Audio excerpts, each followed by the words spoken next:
have probably the most greedy future daughter-in-law that you've ever heard of. So yeah, I have come into some money lately. So I decided, you know what, I'm going to pay for my baby boy's wedding. I'm going to pay for the entire thing, but I was not expecting to be kicked from the wedding as soon as I paid for it. My daughter-in-law says that, well, she doesn't think that I belong here. Now, I don't really know what she means by that, but the whole point is she's trying to ban me from my son's wedding, which, by the way, I paid for, guys. So she's messing with the wrong person. I did a deep dive. I found out everything about Miss Perfect, and it turns out, oh, she's full of lies. And I'm gonna tell everyone. I'm a fool, a complete and utter fool, to have trusted my to-be daughter-in-law, because look where it landed me. Uninvited from my own son's wedding. Funny, right? My only child's getting married, and I'm not even invited. How did I get here? Well, that's another twisted story in itself. And that's what I'm here to talk about. See, maybe even seek some advice, because I'm at my wit's end. I guess I should start from the beginning. My name's Kara, I'm 53, and my son Jamie is my whole world. It's always been just the two of us. His father walked out when he was just a baby, and I did everything in my power to raise him right. I sacrificed, I worked hard, and I made sure that he had a good life. We were close, at least we used to be. Then came Katie, the to-be daughter-in-law, questioning, and everything changed. From the moment I met her, I had a gut feeling that something was off. Call it motherly instinct, call it paranoia, but I knew. And of course, I wanted to trust my son's choice. But Katie made it impossible. She was, let's just say, a handful. I still remember the first time I met her, and she had the nerve to glare at me the moment Jamie introduced us. Not a smile, not a polite greeting, just a cold stare like I was an obstacle in her way. That should have been my first clue, but I brushed it off, thinking she was just nervous. But as time passed, I noticed the way she would completely ignore me when I spoke. How she'd interrupted Jamie mid-conversation if I was talking to him, and how she would make these passive-aggressive remarks disguised as a joke. One time, I had cooked dinner for the three of us, and she outright refused to eat, saying she didn't trust other people's hygiene. Mind you, this was in my own house, and Jamie had to awkwardly apologize on her behalf.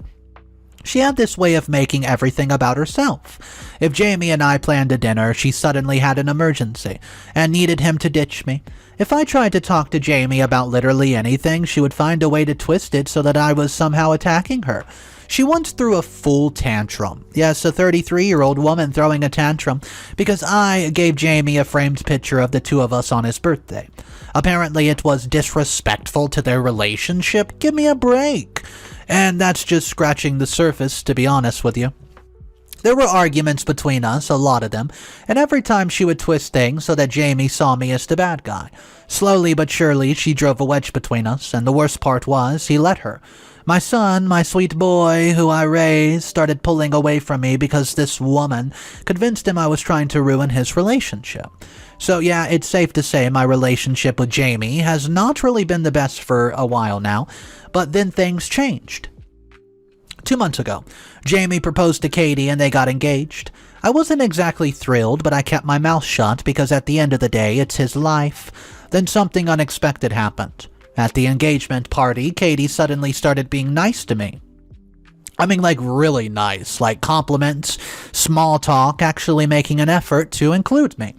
I was skeptical, obviously, but she was a woman my son loved, and I thought she was also making efforts, thinking that I was Jamie's only family.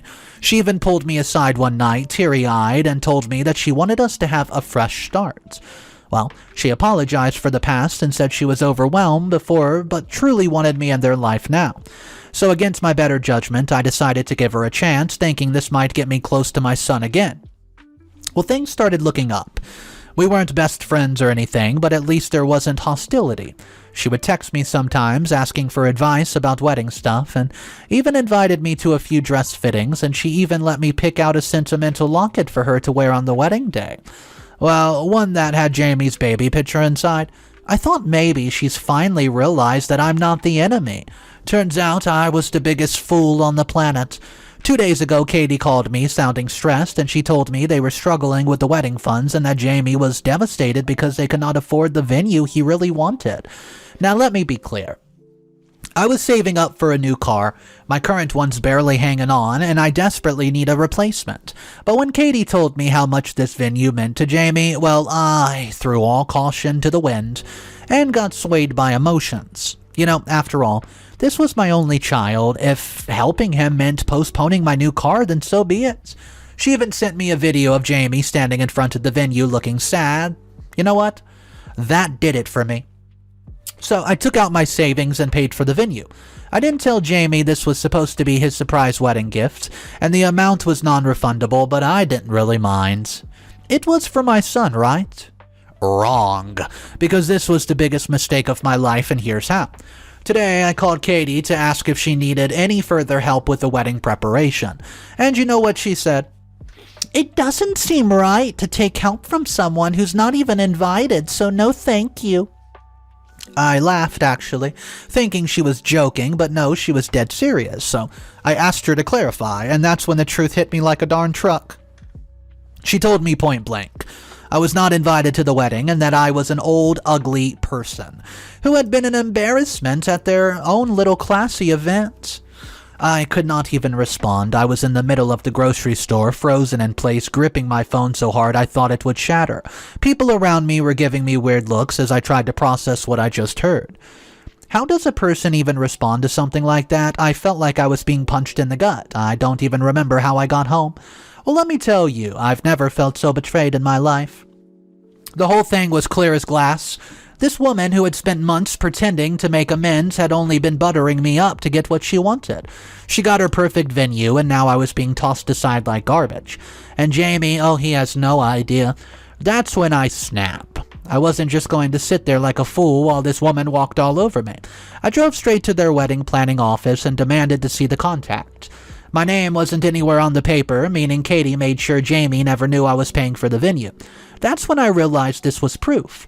Proof that Katie lied, proof that she scammed me, proof that my own son had been kept in the dark about everything. I tried calling him immediately. He was unreachable. He's at some business meeting and his phone is off. Otherwise, you best believe I would have driven straight to him and demanded an explanation. I'm shaking with anger, heartbreak, and complete disbelief. How could I let this happen? Now I have a choice to make. Do I crash the wedding and expose her? Do I pull up to the venue and make sure everyone knows that this classy event exists because of this old woman that they called me? You know, the one she discarded. Do I risk making Jamie think that I'm just being dramatic? Or do I sit back and watch my son make the worst mistake of his life? I mean, I can't just let him marry this twisted woman, can I? I raised him better than this, but what the hell can I do? If I cause a scene, I'll only prove Katie's right in his eyes, but if I do nothing, I lose my son forever. I don't even know what's worse at this point, the betrayal or the helplessness. So tell me, internet strangers, what do I do? Is this battle already lost, or is there still a way to save my son from this manipulative witch without making things worse? Because right now I'm this close to storming into their little fancy venue and announcing to everyone exactly what kind of person Katie really is. So guys, can you please help me out here? I'm starting to get desperate. Update number 1. I've completely lost my son. There's no hope of saving him anymore. He's too far gone. It's been a week of trying to reach him. It's been a horrible week, but nothing worked. His phone has been out of service the entire time. His voicemail is full now, no doubt filled with my desperate attempt to contact him. My texts have been even delivered, not once, not a single one, and the silence is what I call unbearable. I even went to their apartment, the one he shared with Katie. I was hoping to see him in person, but the place was locked, no sign of him anywhere. It was only after that visit that I finally found out where he disappeared. He had not been avoiding me from home, no, he had been on a cruise. A week-long bachelorette party with his wonderful fiancée, the witch. And I only found out because my call, and after so many failed attempts, finally went through yesterday. The moment I heard the voice on the other end, I knew something was off. It was not my son who answered, it was her. Katie wasted no time letting me know how much of a disturbance I've been. According to her, I need to stop trying to reach Jamie because I was bothering them. who were too busy celebrating their joint bachelorette cruise, and she made it sound like I was being an inconvenience, like I was some desperate outsider refusing to accept reality. That was enough to make my blood boil, but that wasn't even the most shocking part. Next, she told me how Jamie was worried that I had to leave urgently to take care of my critically ill sister. He was upset that I would not be able to attend the wedding, but he understood because, of course, she was also family. Family comes first, and he also understood that, since it was such a remote area, it would be hard to reach me, so he would see me straight away when I came back.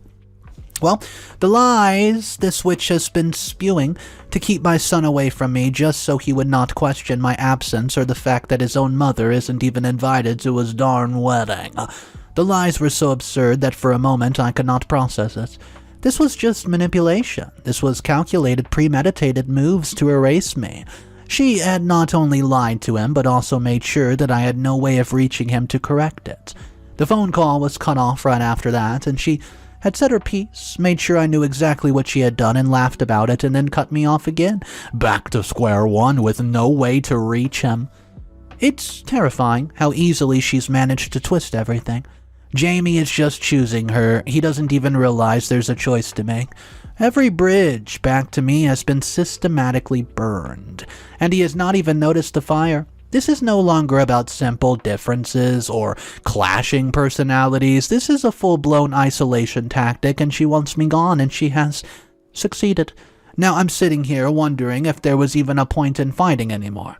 The wedding is in 2 weeks, and he has no way of knowing that I'm still here, still trying to reach him. By the time he gets back, he'll believe her story completely. He'll go into the wedding thinking that I chose to abandon him, and you know, the worst part? He'll probably never even question it. Update number 2. That lying, conniving witch. How stupid of me to think she was just a selfish girl who wanted my son all for herself, when in reality she's nothing but a bloody fraud. How did I get to this conclusion, you might be asking? Well, it's been almost 2 weeks since that insane call with Katie, and I've been feeling completely helpless. No matter how many times I tried to reach my son, I couldn't. I knew he was back in town, but he wasn't at his apartment. From what I've heard, he and she were staying at her parents' house. Why, I have no idea. I don't even know where her parents live, so there was no way for me to even attempt to see him in person. It was like I was chasing a ghost. I felt helpless, being in a situation where I could not do anything to save my son from this disaster of a woman. And that's when I decided to do something about this. I mean, anything to keep me from going crazy. Looking back, I realize I knew next to nothing about my darling future daughter-in-law.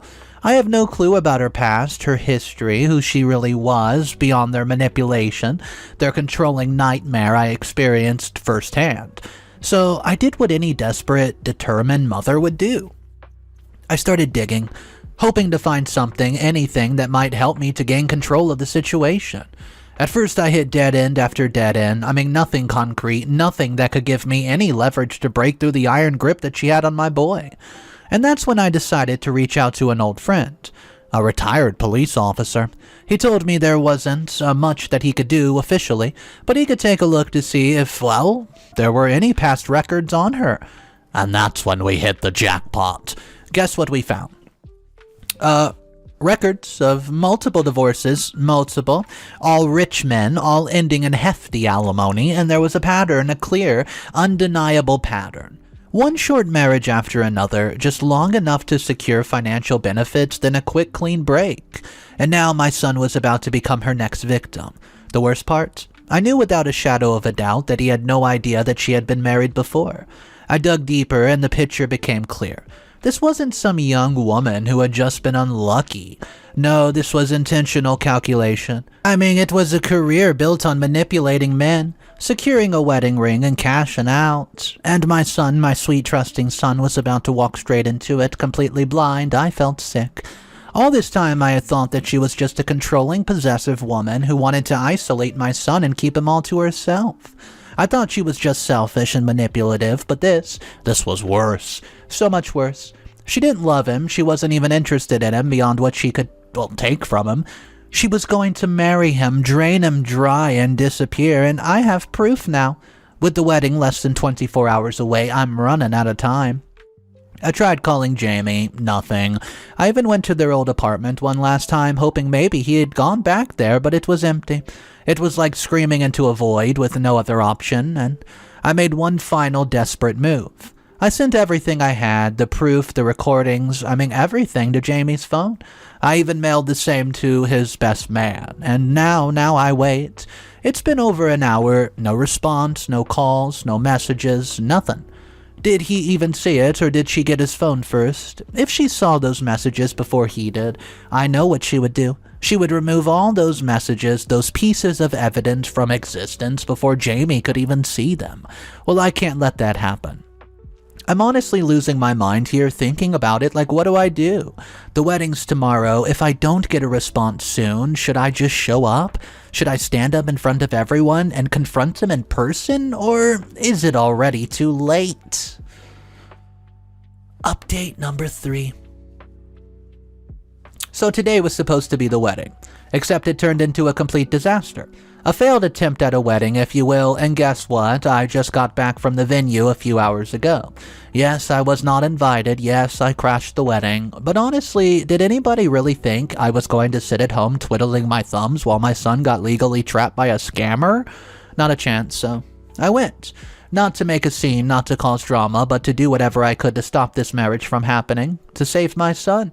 Wow. Guess what? Turns out my son did not need to be saved, because my son, he didn't even show up. I walked into the venue expecting a fight, gathering all the energy to be ready to do whatever was needed to not let this happen. I expected to see my son at the altar, confused and manipulated, about to make the worst decision of his life. But instead, guys, and there's always an instead, all I saw was her, my darling, almost daughter-in-law Katie, standing there in her overpriced wedding dress in front of hundreds of guests, crying her little eyes out. The moment I walked in, she spotted me like a rabid dog. She lost it. She lunged at me screaming about how I ruined her life, how I had destroyed her perfect day, manipulated her fiancé against her so much that he stood up at the altar. How dare I show up after what I've done? I wasn't about to entertain her theatrics, so I simply stepped back, completely unbothered, and I turned to leave. Let her embarrass herself in front of everybody. I have bigger concerns. My son's missing. I needed to know where he is. But then just as I was about to walk out, someone else showed up, a big man, tall, broad, gruesome scar running across his eye. He looked like he had just walked out of an action movie. Except this was not fiction, this was real, and he was furious. He stormed straight towards my beloved daughter-in-law, his voice booming over the chaos, saying something about how she had 1 week, or else what? I don't know. At that point, the whole venue erupted into complete chaos. Guests were murmuring, moving around in confusion, some even leaving us. The spectacle unfolded. I could barely hear what was happening anymore. And frankly, I don't care. I was too busy worrying about my son, so I walked right past the mess, out at the venue, and went straight home. And that's where I finally found him. He was curled up on my living room couch, his best man sitting beside him with his face buried in his hands, crying. Clearly, and unfortunately, I should say, he had seen the message I sent him. Or maybe his best man did. The proof, the reality of who he was almost married to. The moment he saw me, he stood up and rushed to hug me, sobbing, apologizing over and over for believing her lies. And in the moment, nothing else mattered. Not the wedding, not the scammer, not the disaster. I had just walked away from, my son. He was safe. He was here in my home, away from her, away from the trap that she set for him, and for the first time in months, I could finally breathe. Update number 4. Oh my goodness, guys, I honestly didn't think I'd be writing here, but this disaster turned out to be so much worse than I thought. First of all, thank you to everyone who's been checking in. Both me and my son are doing alright. Shaken, I guess, sure, emotionally drained, absolutely. But at least we're safe, and that's all that matters. And as for my almost dear daughter-in-law, well, let's just say she's not doing so well. If you're wondering where she is right now, the answer is in hiding. Why? Oh, you'll find out. So, remember how after the wedding fiasco, she was blowing up my phone with her call after call? How I was ignoring her best, because frankly, I couldn't care less what she had to say. Well, 2 days into her nonstop harassment, curiosity got the better of me. I figured, what the hell, let's see what nonsense she's spewing this time, so I answered. And that's when she dropped the bombshell. She needs my help. Turns out this woman was knee-deep in debt. Apparently all that wealth and luxury she flaunted, the expensive clothing, the designer bags, the vacations left and right, it was all fake. Every bit of her stuff was loans and credit. Multiple. She had been borrowing money left, right, and center to maintain the illusion of being the perfect high society woman so that nobody would suspect her true intentions. And the man from the wedding, yeah, he wasn't just some random angry guy, he was a loan shark. A very dangerous one, apparently. If his scarred face and murderous rage were anything to go by, and now he wants his money back in a week. Or else, well, let's just say he was threatening Katie with harm if she did not pay up. Well, she was desperate. Begging me, pleading, saying she had nowhere else to go. Turns out she had already tried to reach my son, but guess what? He blocked her the second he found out the truth. She was out of options, and now in some cruel twist of fate, I was her last hope. She wanted me to help cover the debt, said she would pay me back tenfold. Yeah, right. She just needed the money now, or, well, I didn't let her finish the sentence because did I help her? In hell I would.